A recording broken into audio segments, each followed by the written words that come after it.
Hello everyone, यह है part 6 CrPC का, जिसमें हम बात करेंगे प्रोक्लेमेशन एंड अटैचमेंट की। तो देखिए, इन सेक्शन 82 में क्या बात की गई है कि proclamation for person absconding has been dealt with wherein it has been enumerated that. देखिए, किसी पर्सन का जो कि भाग गया है उसका प्रोक्लेमेशन कैसे किया जाएगा। यदि कोर्ट के पास रीजन टू बिलीव है कि कोई पर्सन जिसके अगेंस्ट वारंट इशू किया गया है, पहले उस पर्सन के अगेंस्ट वारंट इशू होना चाहिए, ठीक है। Any person against whom a warrant has been issued, वह क्या कर रहा है, या तो अपने आप को एब्सकॉन्ड कर रहा है या कंसीलिंग हिमसेल्फ, ठीक है, या तो भाग गया है या कंसील कर रहा है, छुपा रहा है, so that such warrant can not be executed. Such court में पब्लिश ए रिटर्न प्रोक्लेमेशन, ऐसी स्थिति में एक रिटर्न प्रोक्लेमेशन पब्लिश किया जाएगा जिसमें कि उस पर्सन को अपीयर होने के लिए स्पेसिफाइड प्लेस पर और एक स्पेसिफाइड टाइम पर उसको अपीयर होने के लिए बताया जाएगा। और वह जो प्रोक्लेमेशन का टाइम है वो कितना दिया जाता है, जो प्रोक्लेमेशन में उस पर्सन को अपीयर होने का टाइम है वह कितना दिया जाता है, not less than 30 days from the date of publishing such proclamation. उस प्रोक्लेमेशन के पब्लिश होने से, प्रोक्लेमेशन पब्लिश होने से 30 दिन से कम नहीं होना चाहिए, not less than 30 days from the date of publishing such proclamation. आगे देखिए, प्रोक्लेमेशन किस तरीके से पब्लिश किया जाता है। तो यह पब्लिकली रीड हो सके ऐसी जगह पर लगाया जाता है, तो किसी कॉन्स्पिशियस प्लेस पर, टाउन या विलेज के, ठीक है, जहाँ पे कि वह पर्सन ऑर्डिनरीली रिजाइड करता है, उस टाउन और विलेज के किसी कॉन्स्पिशियस प्लेस पर लगा दिया जाएगा, ठीक है। नेक्स्ट देखिए, किसी हाउस या होम स्टेड के कॉन्स्पिशियस पार्ट पर उसको फिक्स कर दिया जाएगा जहाँ पर कि वह पर्सन ऑर्डिनरीली रिजाइड करता है, और to some conspicuous place of town or village, ठीक है। A copy shall be affixed to some conspicuous part of court house, court house के किसी कॉन्स्पिशियस पार्ट पर कॉपी लगा दी जाएगी। The court may if thinks fit, यदि court को ठीक लगता है तो वह क्या करेगी कि प्रोक्लेमेशन की एक कॉपी डेली न्यूज़पेपर में, जो कि उस एरिया में सर्कुलेट होता है जहाँ वह पर्सन रहता है, ठीक है, वहाँ के डेली न्यूज़पेपर में प्रोक्लेमेशन की कॉपी को पब्लिश कर देगी।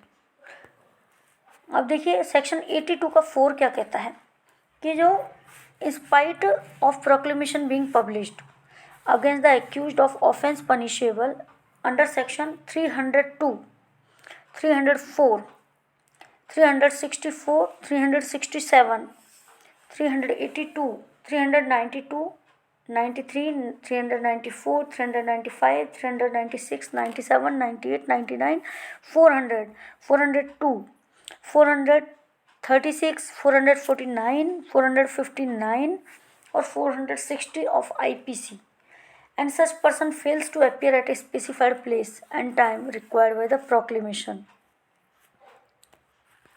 Court may, after making such inquiry as it thinks fit, pronounce him a proclaimed offender. देखिए क्या बताया यहाँ पे कि सेक्शन 82 के 4 में प्रोक्लेमेशन इशू होने के बावजूद भी, ठीक है, प्रोक्लेमेशन इशू हो गया किस किस ऑफेंस के लिए, आईपीसी के अगर इन ऑफेंस के लिए सेक्शन 302, 304, फिर 364, 367, 382, 392, 393, 394, 395, 96, 97, 98, 99, 400, फिर है 402, 436, 449, 459 और 460, ठीक है।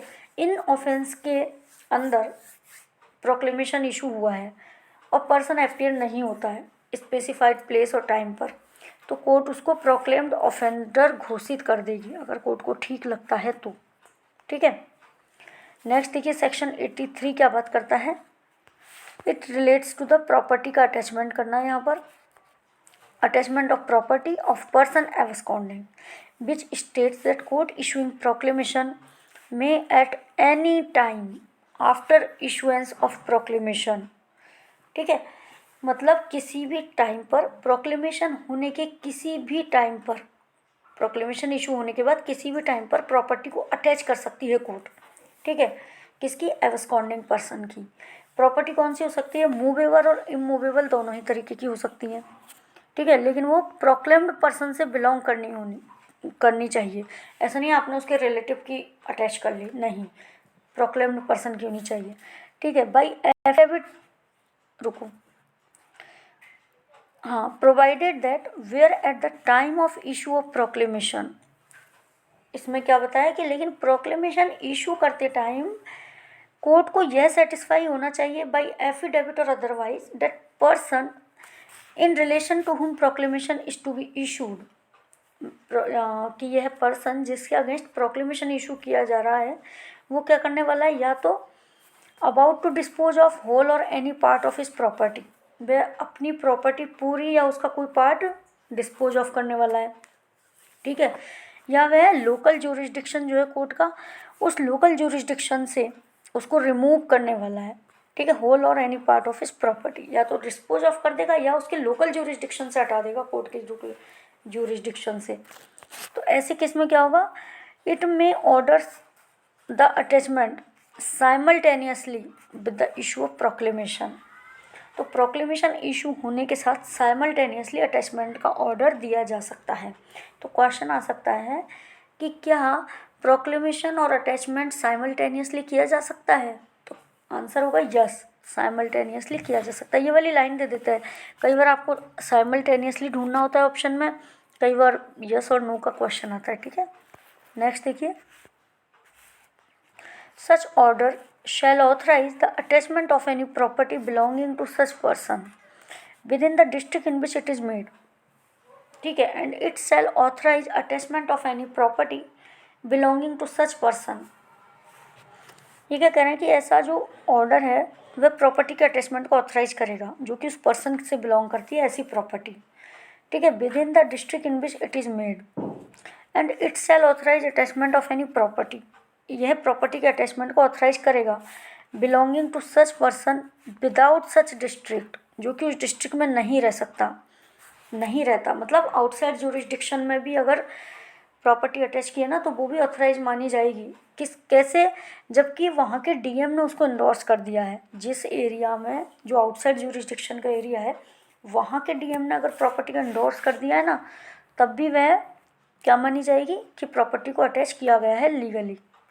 ठीक है, अब देखिए, if the property order to be attached, यदि प्रॉपर्टी जिसको अटैच करने का ऑर्डर दिया गया है वह क्या डेट है या अदर मूवेबल प्रॉपर्टी है, तो अटैचमेंट कैसे किया जाएगा, डेट है या मूवेबल प्रॉपर्टी है, तो अटैचमेंट कैसे करना है, देखिए, बाय सीजर के द्वारा, रिसीवर को अपॉइंट करके, ठीक है, या by an order in writing prohibiting delivery of such property to the proclaimed person or to anyone on his behalf। देखिए क्या होगा कि राइटिंग में ऐसा ऑर्डर निकलेगा रिटर्न में कि जो प्रॉपर्टी है उसको प्रोक्लेम्ड पर्सन को डिलीवरी नहीं की जाए, उसको डिलीवरी करने को प्रोहिबिट कर दिया जाएगा। ठीक है, या उसके बिहाफ पे कोई और पर्सन आता है उसको भी नहीं दी जाएगी। ठीक है, बाय ऑल मेथड और any two of such method. ठीक है, जैसा कि कोर्ट को ठीक लगता है। तो ये तो हो गया डेट और मूवेबल प्रॉपर्टी के केस में।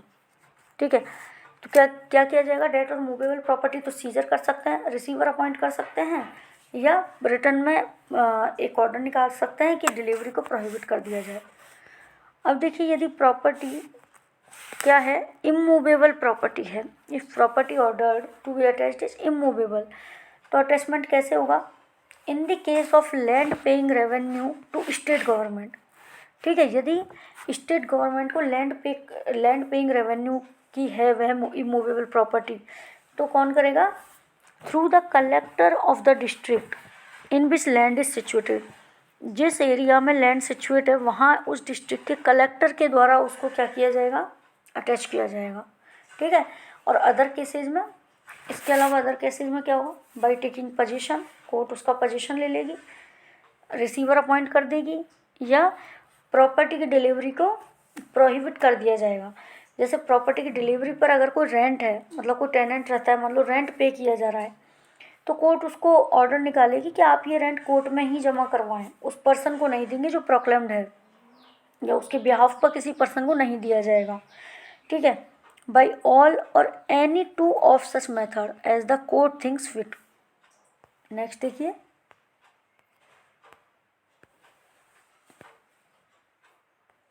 यदि प्रॉपर्टी जो कि अटैच करनी है वो क्या है, लाइव स्टॉक है, मतलब एनिमल्स वगैरह हैं, या पेरिशेबल नेचर की है, तो क्या होगा, इमीडिएट सेल कर दी जाएगी उसकी। ठीक है, यदि कोर्ट को ऐसा एक्सपीडियंट लगता है कि इसको इमीडिएट सेल कर दिया जाए, नहीं तो ख़राब हो जाएगा या लाइव स्टॉक्स पर बहुत खर्चा करना पड़ेगा, इमीडिएट सेल कर दी जाएगी। ठीक है, and the proceeds of the sale shall abide the order of the court, वह कोर्ट के आदेश के अधीन रहेगी, सेल की जो प्रोसीड है। अब देखिए, why with the claims and objection to attachment. अब हम बात करेंगे कि जब प्रॉपर्टी अटैच हो गई तो उसके ऊपर क्लेम्स आएंगे, ऑब्जेक्शंस आएंगे। ठीक है, तो उनको कैसे डील किया जाएगा, क्लेम्स एंड ऑब्जेक्शन। तो क्या होगा, ये बताया गया है सेक्शन 84 में। ठीक है, कि यदि कोई क्लेम्स एंड ऑब्जेक्शन आते हैं तो वे 6 मंथ्स के अंदर, अटैचमेंट की डेट से 6 मंथ्स के अंदर आ जाए, विद इन 6 मंथ्स। और कौन करेगा, by any person other than the proclaimed person. Proclaimed person की तो प्रॉपर्टी है ही, हमें पता है। ठीक है, कोर्ट जानती है प्रोक्लेम्ड पर्सन की प्रॉपर्टी है, तो वह क्लेम या ऑब्जेक्शन नहीं करेगा। Other than, by any person other than proclaimed person on the ground. किस ग्राउंड पर करेगा कि क्लेमेंट और ऑब्जेक्टर, क्लेमेंट मतलब क्लेम करने वाला और ऑब्जेक्टर ऑब्जेक्शन लाने वाला, has an interest in such property, उसका कोई इंटरेस्ट है इस प्रॉपर्टी में, और वह जो इंटरेस्ट है वह अटैचमेंट के लिए लायबल नहीं है। ठीक है, क्लेम और objection shall be inquired into. ठीक है, क्लेम और ऑब्जेक्शन को क्या किया जाएगा, इंक्वायरी की जाएगी और अलाउ किया जाएगा और या डिसअलाउ किया जाएगा। इंक्वायरी करने के बाद जैसा कोर्ट को उचित लगता है, या तो क्लेम और ऑब्जेक्शन को अलाउ या डिसअलाउड, इन होल और इन पार्ट, या तो पूरे को ही डिसअलाउ कर दिया या कुछ पार्ट को डिसअलाउ कर दिया, या पूरे को अलाउ कर दिया कुछ पार्ट को अलाउ कर दिया, इस तरीके से। ठीक है, नेक्स्ट देखिए इसमें, in the event of death of the Clement और ऑब्जेक्टर, यदि क्लेमेंट की या ऑब्जेक्टर की डेथ हो जाती है तो जो है किसके द्वारा उसको कंटिन्यू किया जाएगा, क्लेम को, LR के द्वारा, लीगल रिप्रेजेंटेटिव। ठीक है, इफ़ क्लेम और ऑब्जेक्शन हैज़ बीन डिसअलाउड। अब क्या होगा कि क्लेम और ऑब्जेक्शन यदि डिसअलाउ कर दिया, और तो एग्रीव्ड पार्टी क्या चाहेगी कि मैं सूट फाइल करूँ कि नहीं, इसमें मेरा इंटरेस्ट है, इस पर वो सूट फाइल करेगा। तो वो सूट फाइल कितने दिन के अंदर होना चाहिए, तो मैं within 1 year from the date of such order, मतलब जिस दिन ऑर्डर दिया है कि आपके क्लेम या ऑब्जेक्शन को डिसअलाउ किया जाता है, उससे 1 साल के अंदर अंदर क्लेम और ऑब्जेक्शन को के लिए सूट फाइल कर सकते हैं। ठीक है, नेक्स्ट देखते हैं, according to section 85, if the proclaimed person appears within the time specified in the proclamation। क्या है कि सेक्शन 85 क्या बोलता है हमें, कि यदि प्रोक्लेम्ड पर्सन जो स्पेसिफाइड टाइम दिया है प्रोक्लेमेशन में, उसमें वह अपियर हो जाता है। ठीक है, तो कोर्ट क्या ऑर्डर करेगी, court shall pass an order releasing the property from the attachment. देखिए, अगर प्रोक्लेमेशन जो इशू किया गया था उसमें जो स्पेसिफाइड टाइम है उसमें उसके अंदर अंदर अगर प्रोक्लेम्ड पर्सन आ जाता है, ठीक है, तो वह प्रॉपर्टी जो अटैच की गई है उसको रिलीज करने का आदेश दे देगी कोर्ट।